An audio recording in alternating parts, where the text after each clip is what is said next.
Hola y bienvenidos. Hoy vamos a sumergirnos en un problema que, aunque está a cientos de kilómetros sobre nuestras cabezas, nos afecta a todos: la basura espacial.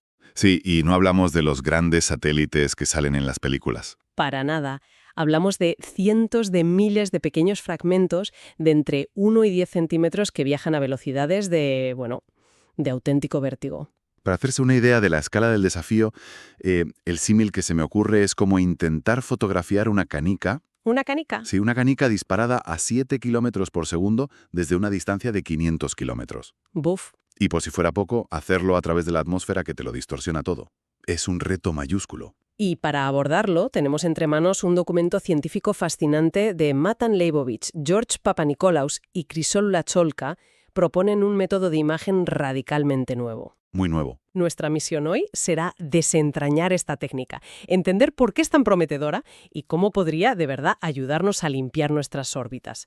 Y para hacerlo más interesante, hoy voy a ser la entusiasta, la que ve el vaso medio lleno. Me parece un buen reparto de papeles. A mí me toca entonces poner los pies en la tierra y plantear las dudas razonables. Perfecto. Empecemos entonces por el porqué. El documento es muy claro. Hay unos 700.000 objetos de más de 1 centímetro en la órbita baja terrestre. ¿700.000? ¿Es una barbaridad? Y el gran temor es una reacción en cadena. Una colisión genera más fragmentos, que provocan más colisiones, hasta un punto en que la órbita se vuelva intransitable. El famoso síndrome de Kessler. Y para evitarlo, lo primero es poder ver esos objetos. Es que no puedes limpiar lo que no puedes ver. Claro. Y aquí es donde el artículo empieza con una propuesta que, debo admitir, es muy ingeniosa. Proponen usar emisores de radio en tierra, pero, y aquí está la clave, ¿Dónde está la clave? en los receptores. No los ponen en el suelo, los colocan por encima de la atmósfera densa. Ah, ¿y eso por qué? ¿Por qué es tan importante sacar los receptores de la Tierra? Es que lo cambia todo. La atmósfera, para estas ondas de radio, es un infierno. Es como intentar leer un libro bajo el agua mientras alguien agita la superficie, ¿sabes? Entiendo, la turbulencia. Exacto. Deforma la señal de una manera que es impredecible. Al colocar los ojos por encima de esa capa, la señal que recogen es muchísimo más limpia, más prístina. O sea que eliminas de raíz la fuente de ruido más importante. Justo. Y eso simplifica enormemente todo el procesamiento que viene después. Vale, entendido. Tenemos una fuente en tierra que ilumina la escena y unos ojos en el cielo. Muy listo. Pero, ¿cómo se convierte ese reflejo en una imagen? El documento habla de imagen basada en correlación. Suena complejo. Pues fíjate, lo que es fascinante de verdad aquí es el concepto.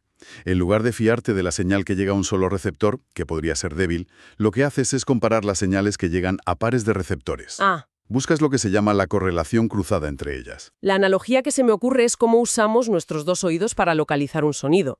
El cerebro no analiza lo que oye solo un oído. Claro. Compara las minúsculas diferencias de tiempo y de intensidad de la señal que llega a cada uno para saber de dónde viene el ruido. Es una analogía perfecta. El sistema hace algo conceptualmente idéntico, pero con ondas de radio y una precisión milimétrica. Y eso le da ventajas, ¿no? Muchísimas. El sistema se vuelve increíblemente robusto. Claro, el artículo lo menciona. Dice que no necesitas saber con exactitud qué pulso emitiste ni dónde está exactamente el emisor. Nada de eso. Solo importan esas diferencias relativas, que contienen toda la información que necesitas para reconstruir la imagen. De acuerdo. Entonces tienen todos estos datos de correlación. Supongo que hay una forma estándar de procesarlos. La hay. La técnica más directa, que el artículo llama migración de Kirchhoff de un solo punto. La idea es muy lógica. A ver. Tomas los datos de todos los pares y los enfocas matemáticamente en un único punto del espacio. Si todas las señales suman de forma coherente ahí, como si todas las pistas apuntaran al mismo sospechoso. Bingo. Has encontrado un objeto. Eso es. Parece un enfoque sensato, pero si fuera tan bueno, supongo que no habría hecho falta este nuevo estudio. Exacto. Y aquí es donde el documento se pone muy crítico. Este método tiene una limitación fundamental. Y no es pequeña. ¿Cuál? Resulta que la resolución de la imagen apenas mejora aunque observes el objeto durante más tiempo. Y eso es profundamente contraintuitivo. Un momento. ¿A qué se refieren con observar durante más tiempo? ¿El objeto se está moviendo a toda velocidad? No, claro. De hecho, se aprovechan de su movimiento.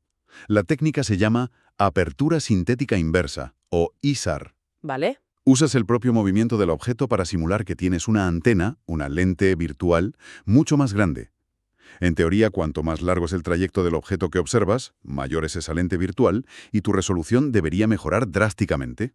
O sea que con este método tradicional, da igual si miras durante 5 segundos o 45 segundos, la foto sale igual de borrosa. Precisamente. Se está desperdiciando todo el potencial. Vaya. Y no solo eso. El método se viene abajo cuando hay varios objetos muy juntos, o si uno es mucho más brillante que otro. Las simulaciones del propio artículo, como las de la figura 4, lo dejan claro. Una mancha borrosa donde debería haber dos puntos distintos.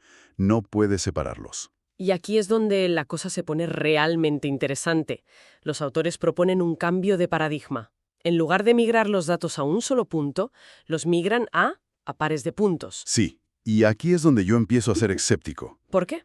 Crean lo que llaman un patrón de interferencia de dos puntos. Es una matriz enorme. Si tu imagen tiene, pongamos, 1.000.000 de píxeles, esta matriz tendría 1.000.000 por 1.000.000 de elementos. 1.000.000.000. Es un monstruo computacional.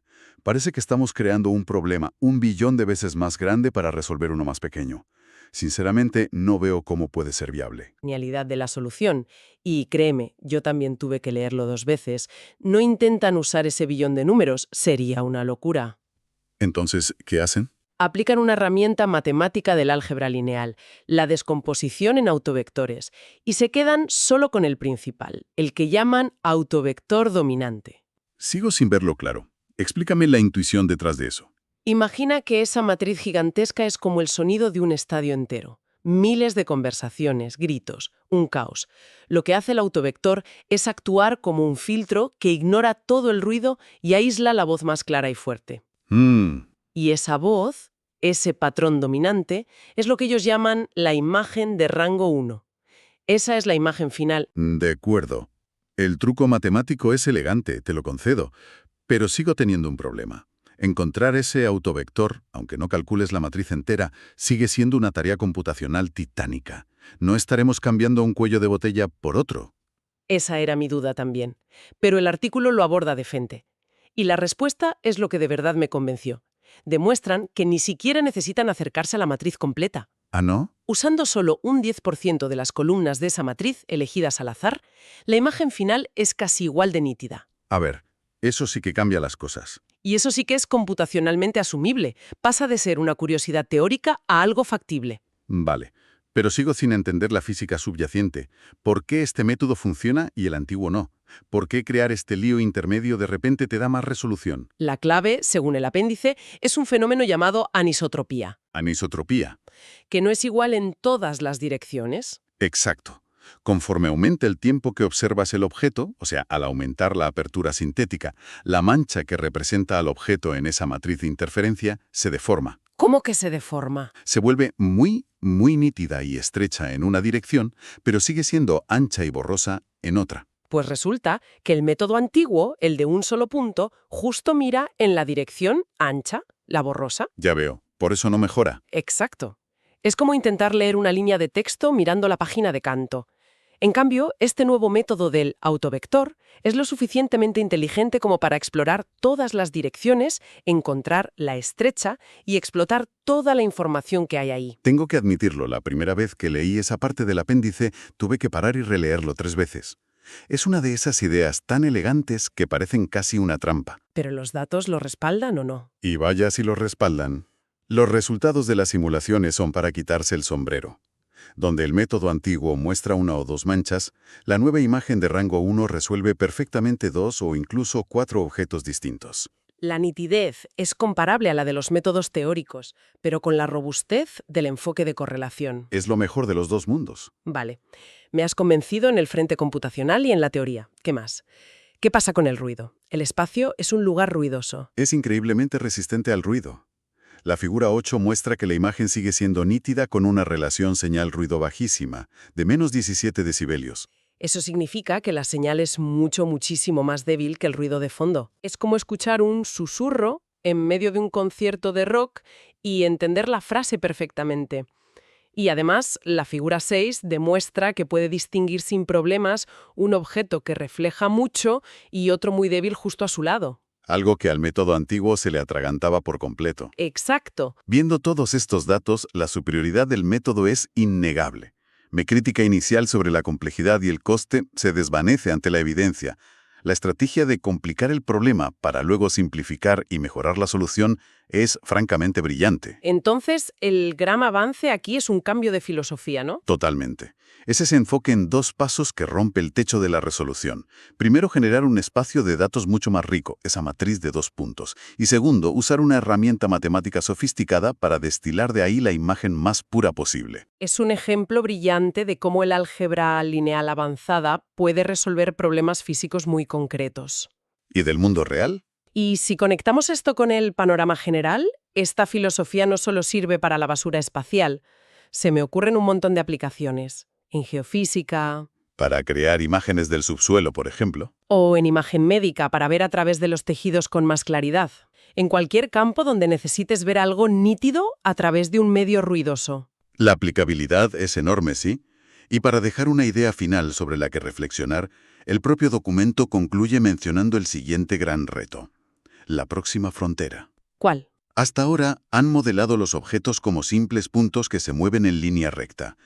Pero en la realidad, la basura espacial rota, da volteretas de forma caótica. Claro, un trozo de un cohete no es un punto, tendrá una forma y estará girando.